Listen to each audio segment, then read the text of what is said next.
So back at the Raulston with Mark Weathington. Stick around to the end for his favorite plant. No, we're not standing next to it right now.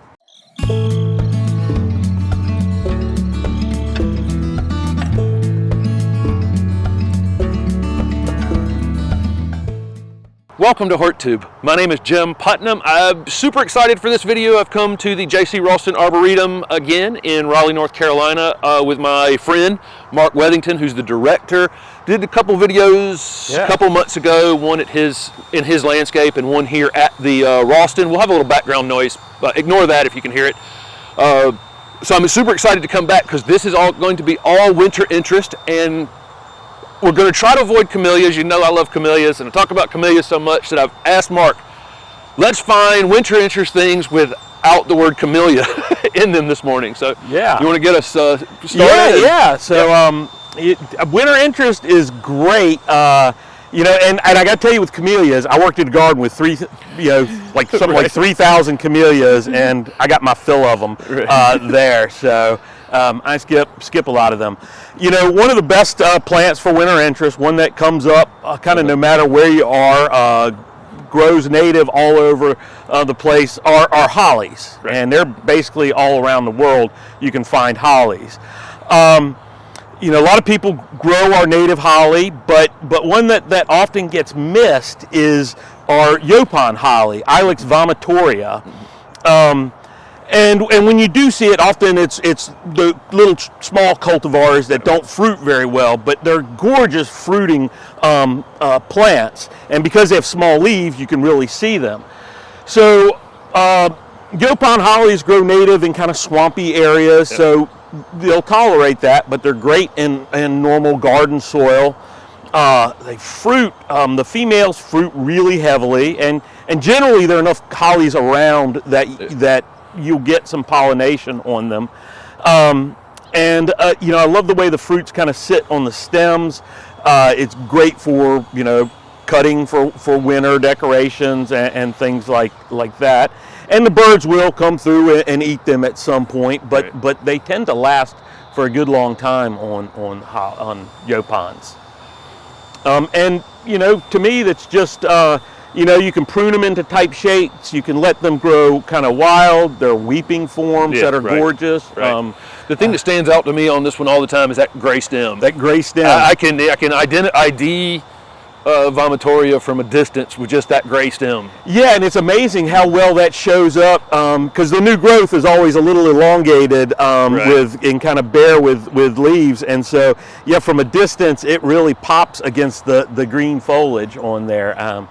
And I love that. And you could grow it in a woodland. We have it out in the open, but you can grow it in shade, and it, you know, it's beautiful to look out on a shade garden and see something like this popping up through there. Yep. Okay, let's find something else. A great winter interest plant that used to be more popular, but is kind of hard to find now, is a plant that I learned as a house plant.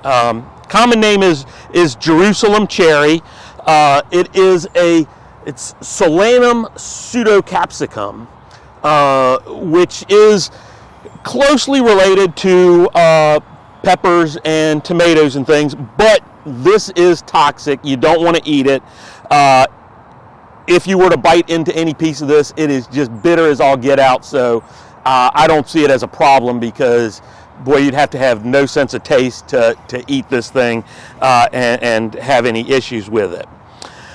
It makes a little somewhat woody shrub, low plant.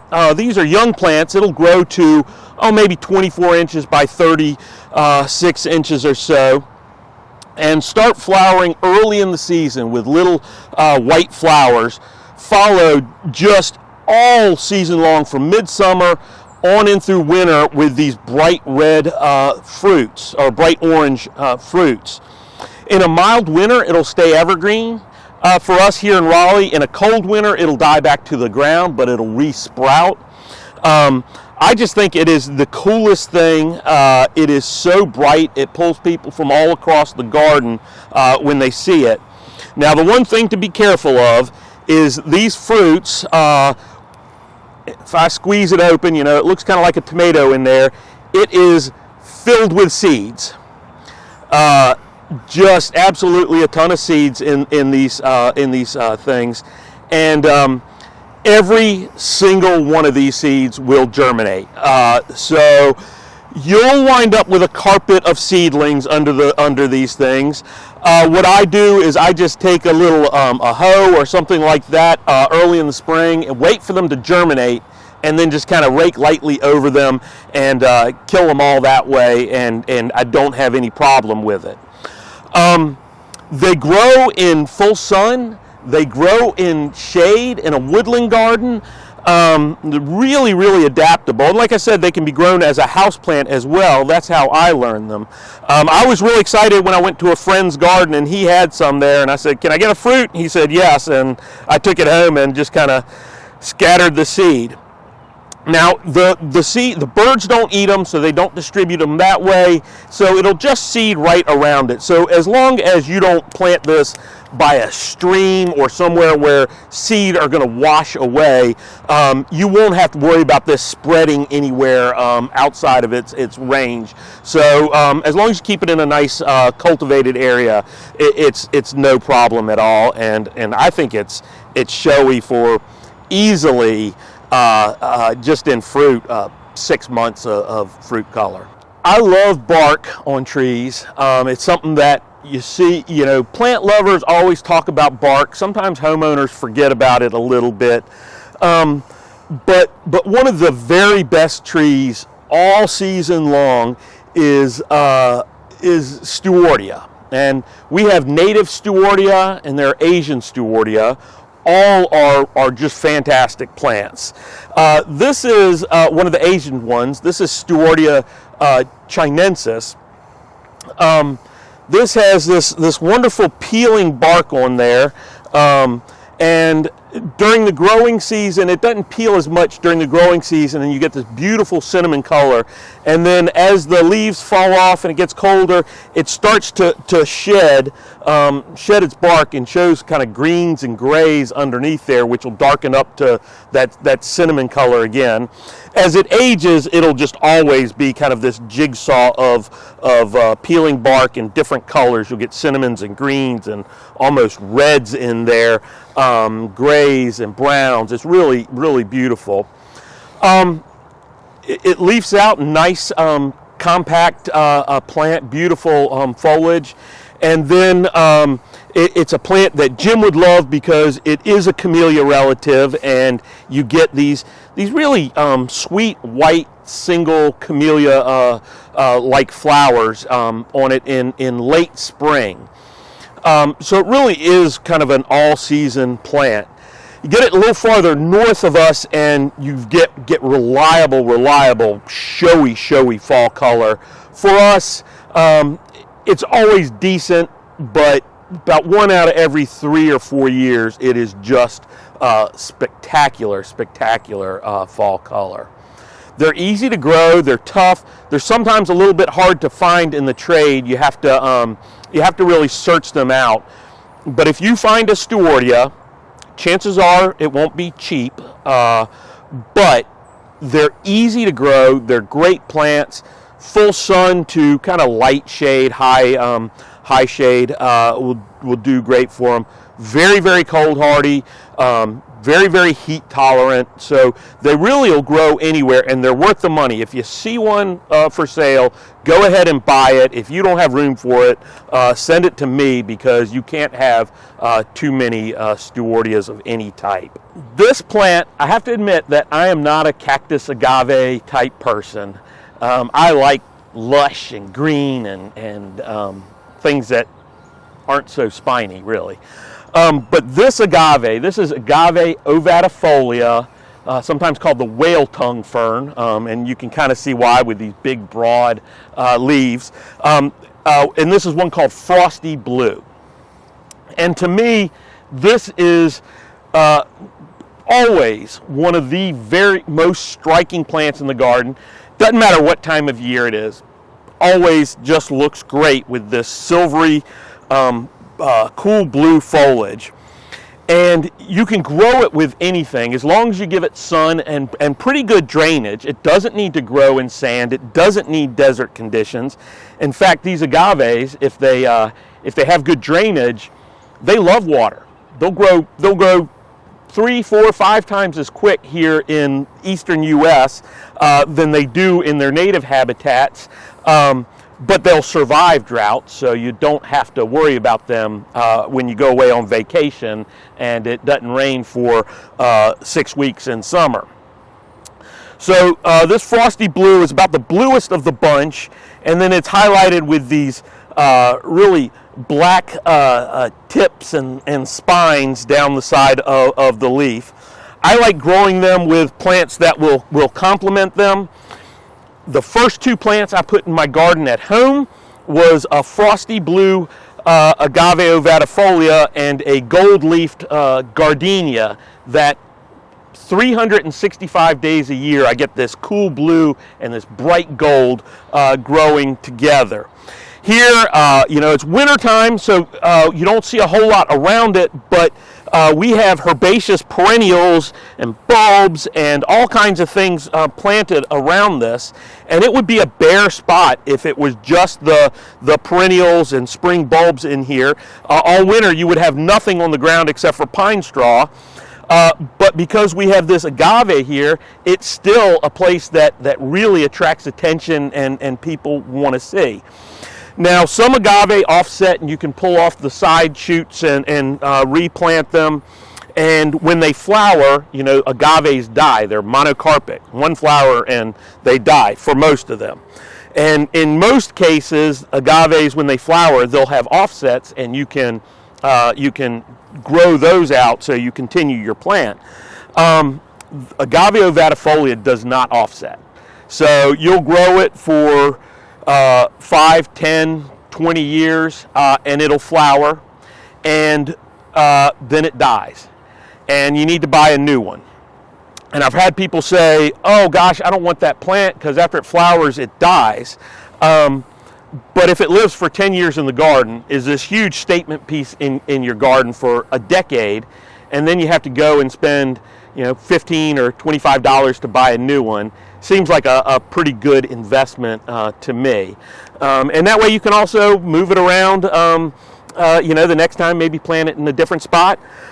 The other thing these are great for is planting in a container. Just a single one in a container is incredibly showy. And again, you don't have to water it ever once you get it going in there.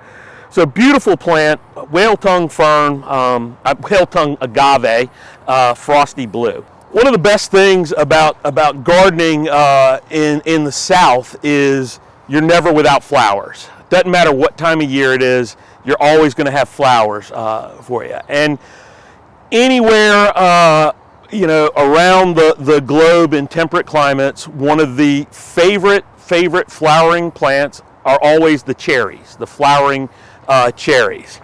This is a species that you don't see very often in the U.S., unfortunately. It's Prunus incisa, which is a smaller tree than the other cherries that you see. It's called the Fuji Cherry.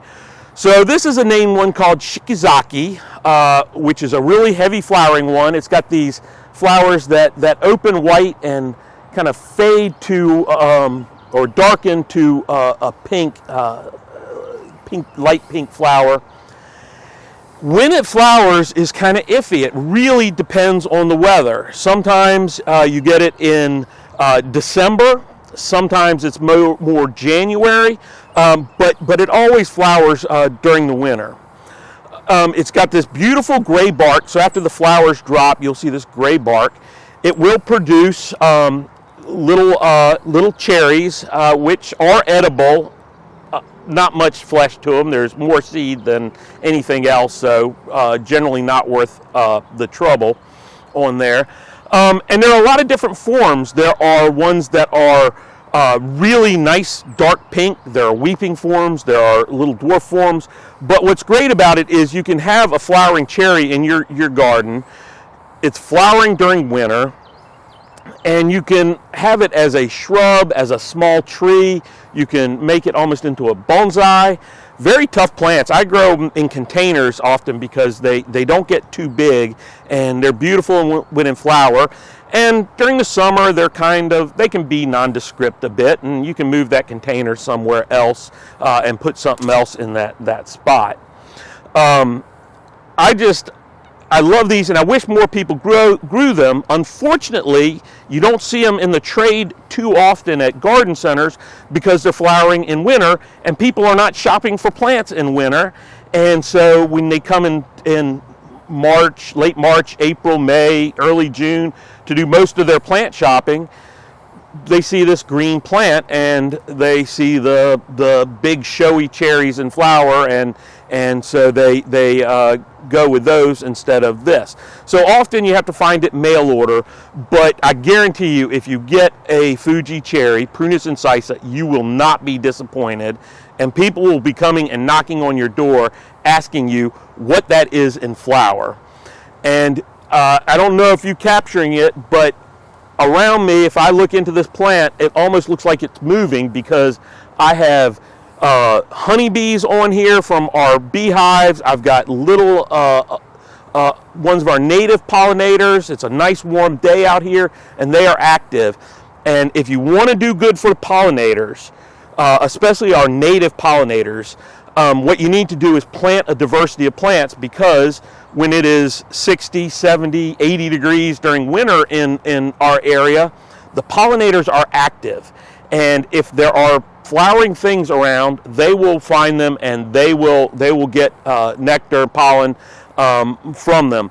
So rather than thinking about which specific plants you need for pollinators, think about having things that flower all year round so that you service the pollinators. And there's a lot more than the big bees. There's a lot of little ones that we don't pay enough attention to that really do 80% of the pollinating of our plants or more. So great plant, Prunus incisa. It does want sun. Let me put that in there.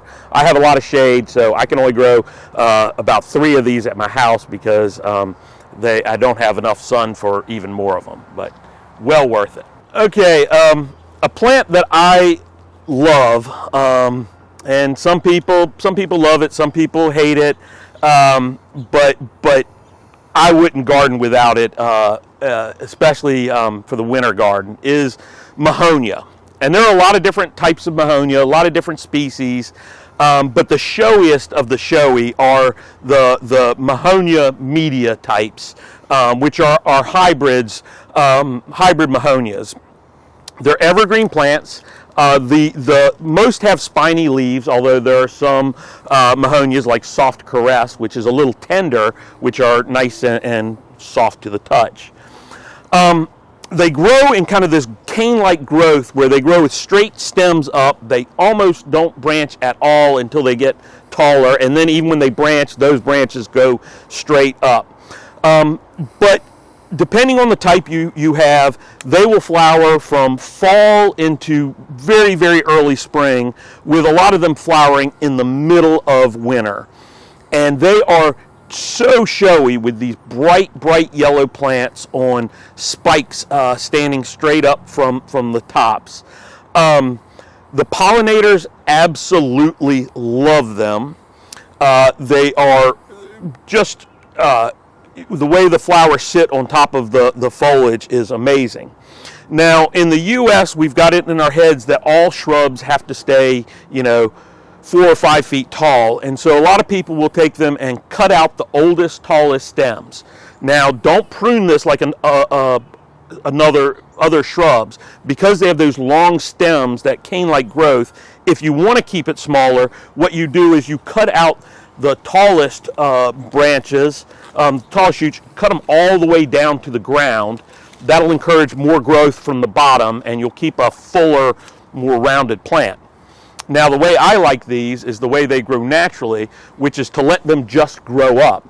And you will get bare stems at the bottom, but it's got interesting bark, and they'll grow kind of straight up and arch out and be these big vase shapes with the flowers and foliage up high.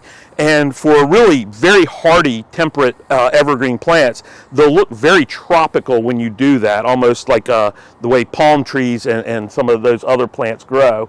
And they can become 12, 15 feet tall and very imposing. And you see that in Europe more than you see it here. Now there are some, especially the species Mahonia belii, which seeds around a little bit in the wild. And these media types, some will seed around a little bit as well. And that gets people really upset. But usually it's just a plant here or there that will pop up. And, you know, it doesn't really displace native plants. You do want to be careful. Anything like this, I think growing in a garden is fine. I wouldn't grow it, you know, in a woodland garden that backs up into a natural area or something like that. But they will grow in full sun, but they're great shade plants. They really thrive in the shade and will flower well, and they really show up beautifully. A lot of different species out there. Some do stay small, some get even larger. Some have really short, dense spikes. Some even have a little tinge of red to them. Some have these long spikes that will cascade over that are up to 24 inches long. Really just they're kind of all over the place in terms of that growth up there. These are native to all the way from the Pacific Northwest. They go all the way down. There are very different spiny ones in the desert southwest of the U.S., and they go into Mexico and down into Central America and northern South America, where they tend to be softer plants with these long, airy spikes of flowers. And then they grow throughout much of East and Southeast Asia, where they're an important part of the woodlands there. I haven't met any that I don't like. They're really spectacular plants. They were one of Dr. JC Raulston's favorite plants, who were named for, and they were actually the last plants he planted before he unfortunately passed away were a bunch of Mahonia seedlings out in the garden. There are great plants out there, native, non-native. I love them all. One of my favorite North American native plants, though, is the Oak Leaf Hydrangea, Hydrangea quercifolia. It grows, you know, kind of deep south. Amazing plants. Lots of diversity in there, and there are a lot of available selections out there. And I have yet to grow one that I don't think is pretty fantastic. They can get pretty large. As you can see, this one's taller than me, and while it may not show it on camera, but I'm 6'4". But great plant. And this is another one of these 4-season plants. So you have these big showy leaves, and on some selections, and especially young, very vigorous growing plants, these leaves can be 12, 18 inches long, and, you know, half or 2/3 as wide, so really massive leaves. Now as it gets older, you'll tend to get the leaves will get a little bit smaller, but if you cut it back and let it reflush, you'll get those big leaves again. So it comes out, you have these beautiful leaves all summer long. It flowers with panicles of white flowers. And you can get double flowered forms, which are spectacular. You can get ones with very, very dense heads with all these showy bracts on there. You can get ones that are more open. So there's a lot of variety in the flowers. But again, they're hydrangea flowers. And think closer to the PG hydrangeas in looks than the mop head, you know, blue and pink ones. So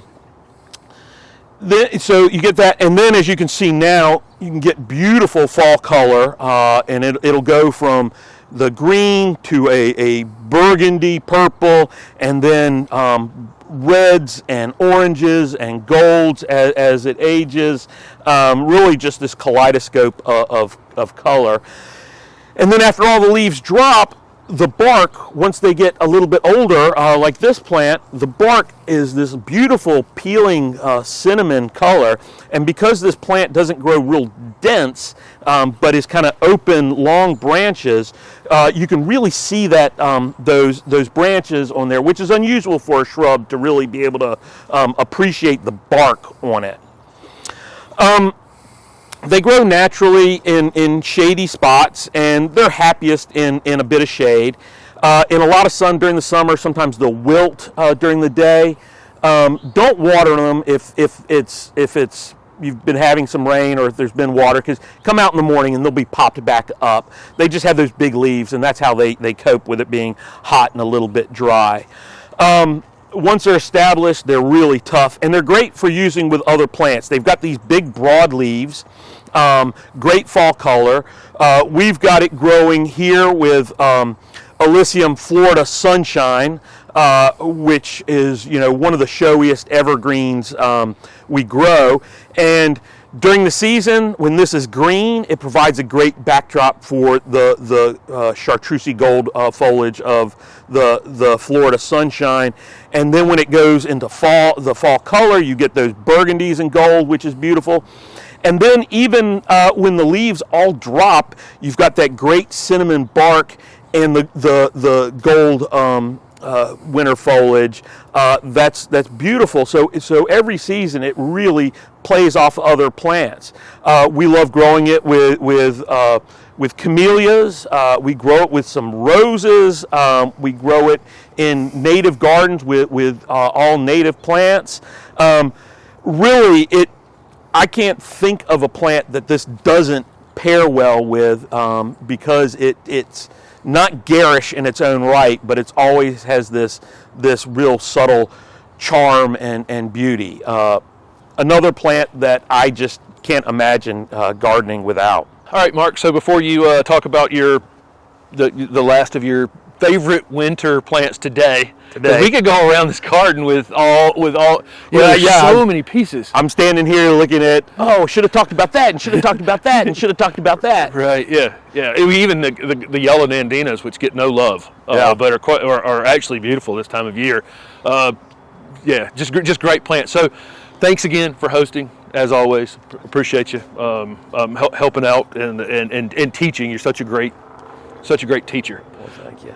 Let's talk about the last. Yeah, so this plant it's hard to beat. I remember when it first came out. This is a Japanese maple. It's one called Bihou, and it was the first of the gold stem Japanese maples. The red bark ones, the coral bark, had been popular for a while, and this was the first of the gold ones. And so it's my favorite, as you mentioned, today. One, because it's sited so perfectly, and sometimes the plant, it's about siting, and with a nice dark backdrop, this plant really glows. So Japanese maples are the JC Raulston Arboretum symbol. We have a Japanese maple leaf as part of our logo. Some of the students don't realize it's a Japanese maple leaf, and they come here looking for hemp. It would only be hemp here. And so you should be able to see a Japanese maple anywhere you stand in the JC Raulston Arboretum. That's the goal, and we have 250 or so different Japanese maples here. And a lot of them can, look pretty similar. Some people can tell them apart. Right. Some people have to read the label, like me, on some of those. But this is one that really stands out, and there are a couple more that have come along since then. So I love it for its connection both to the Raulston Arboretum as a Japanese maple, but as one that came in and was new and really changed what was out there, which is important for the Arboretum to help bring new plants to market. But the real reason this one is my favorite is that like so many plants that I have, it brings to mind specific memories for me.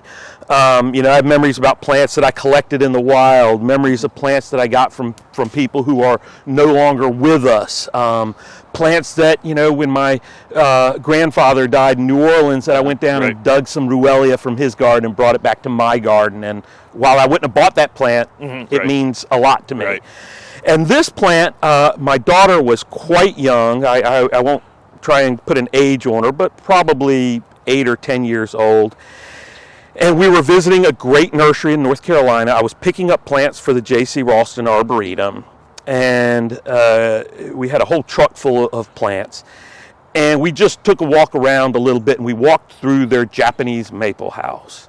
And my daughter fell in love with this plant. She saw it and was like, wow, that is beautiful. And for some reason, the color, and it in young growth, vigorous growth, you get a little bit of apricot to it, not just the gold. The color was cheese colored in her mind, and she called it the cheese maple. And at 26, she still calls it the cheese maple.